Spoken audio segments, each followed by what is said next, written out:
शराजी उनसे बात करते हैं। आसमा, एक मरतबा फिर भारत लाइन ऑफ कंट्रोल पर आउट ऑफ कंट्रोल हो गया है और बिला इख्तियार फायरिंग की है, जिसके नतीजे में 3 जवान शहीद हो गए। गो के पाक फौज की जवाबी कार्रवाई में 5 भारतीय फौजी भी हलाक हो गए हैं। तो ये टाइमिंग किस तरह देख रही हैं आप? टाइमिंग कितनी अहम है इस पर? तवज्जो हटाने की कोशिश है? देखिए, तवज्जो तो देखिए अभी तक ऑफेंसिव एक मोड में हिंदुस्तान चल रहा है और मुस्तकिल जो है वो एक ऑफेंसिव उनकी जो कार्रवाइयां हैं वो थमने का नाम नहीं ले रही। आपको याद होगा कि 370 और जो आईनी तब्दीलियां की थी हिंदुस्तान ने, उससे पहले भी टॉय बॉम्ब्स फेंके गए थे हमारी साइड के ऊपर और LOC की वायलेशन की गई थी। और उसके बाद फिर ये आईनी जारियत की, जिसके नतीजे में 370 और जो 35A है वो उसको उन्होंने खत्म किया।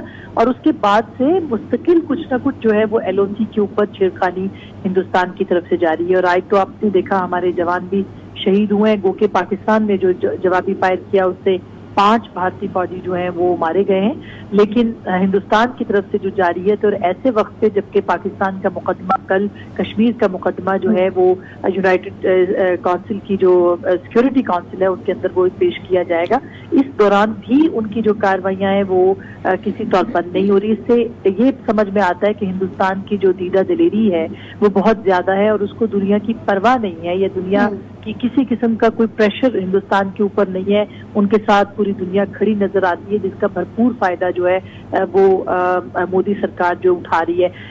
जाहिर है कि जो ये तमाम एरियाज हैं इस पे ऑलरेडी एक तरह से एक टेंशन है। पाकिस्तान की जो अफवाज है वो भी मुस्तैद है पूरी LOC के ऊपर भी, और जो वर्किंग बाउंड्री है अलकोट की भी और जो दीगर बाउंड्रीज हैं उसके ऊपर भी। लेकिन सवाल सिर्फ ये है कि क्या कोई भी हिंदुस्तान को रोक सकेगा कि वो किसी किस्म की जारियत का मुजाहरा ना करे। एक खौफ मौजूद है खुद आज़ाद जम्मू और कश्मीर के अंदर भी कि किसी वक्त हिंदुस्तान जो है वो LOC के इस बात जो है वो अपना बढ़ावा ना करे। जाहिर है कि कोई भी नापाक कदम जो है वो पाकिस्तान की सरजमीन पर कोई नहीं रख सकता, और ज़ाहिर आज़ाद कश्मीर की भी। लेकिन एक खौफ जरूर मौजूद है और एक तरह का खदशा भी है, जिसका इजहार खुद वज़ीर आज़म पाकिस्तान ने भी हाल ही में किया था कि हिंदुस्तान किसी किस्म का जारहाना कदम भी उठा सकता है। पुलवामा का अटैक जो है वो भी दोबारा से दोहरा सकता है, इस तरह की सिचुएशन को वापस ला सकता है। तो पाकिस्तान तो इसके लिए तैयार है, लेकिन क्या पूरी आलमी बरादरी तैयार होगी कि हिंदुस्तान को किसी भी तरीके के जारहाना कदम से रोका जा सके?